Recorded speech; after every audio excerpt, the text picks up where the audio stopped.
Alright then, when you're ready guys. Okay. So this documentary is the best summer of our lives. So the overall idea is how England's run through the World Cup in 2018 affected people mentally and emotionally. So we're not looking at how it affected them in the short term, we're looking at how it affected people more in the long term and how it affected their lives. Like the main ideas we're kind of following is like the runners, 89 class of 92 and Gascoigne. The main one I think personally was the runners, because we watched it and thought having an issue, but actually when you're watching it kind of delving deeper into different issues, like kind of leaning towards mental health. But we think the class of 92 trailer is good for what we're doing. For me, Grammarly is akin to a writing assistant. It's our editor on site. It's a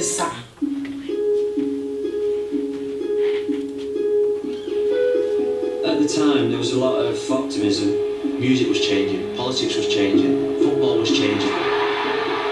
Was this surge, this tidal wave of culture? Everything just literally erupted. It was a great generation. You had a young band, Oasis, just ruling the world. It just seemed like the magic dust literally had been sprayed all over the city. There's some great northern cities that actually aren't beholden to anyone. Now the football teams have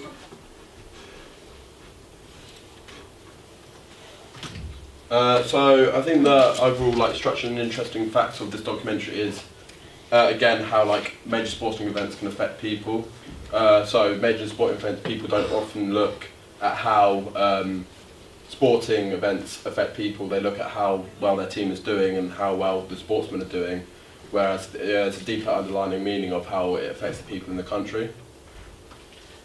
I think personally why it's worth watching, there's been a lot of World Cup documentaries, there's been a lot just focusing on football, but as we've said, we want to focus really on not just football but the effects it has on people, how it brought the country closer together, but it could have affected other people in different ways. We also think our idea is quite original.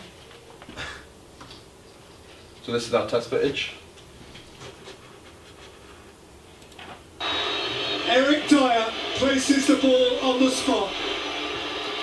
And England win on penalties! History in itself! It is Kieran Trippier, it is delicious! Glorious, glorious England goal!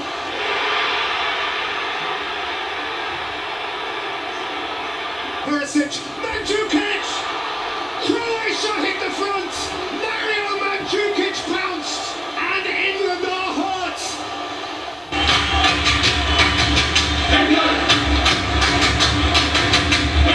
Well, I think it affected me in a fantastic way. I love the World Cup, I love football. I just think as a family it affected me even more because it brought us all really close together.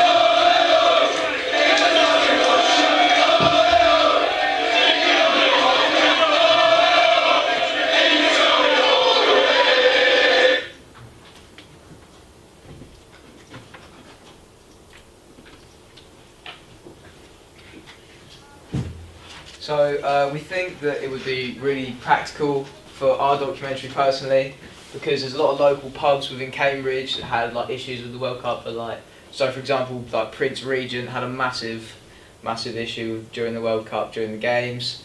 Both of us like to think we know quite a bit about football, I think something that's very personal to us, and obviously us knowing the local area would make it a lot easier for us to film this. So financially it shouldn't be an issue. We only need money really for buses to get to places, and obviously we're going to interview pub regulars and the landlords or ladies there at the pubs, how it affected them, and we can get camera equipment from the college. Once again, through key location, it would just be local pubs like Prince Regent. It's going to be the main one where we go. And we want to be interviewing, we don't really have key people, it's more interviewing everyone, what they all think, to kind of delve deeper into the meanings, stuff like that. So I feel like the target audience is mainly people that are into sports, and especially football and stuff, but it also has another target audience of pop culture, who people are interest in pop culture and how it affects people's lives, and obviously football and the World Cup is a massive part of pop culture, and I feel like that would reach them as well. Any questions?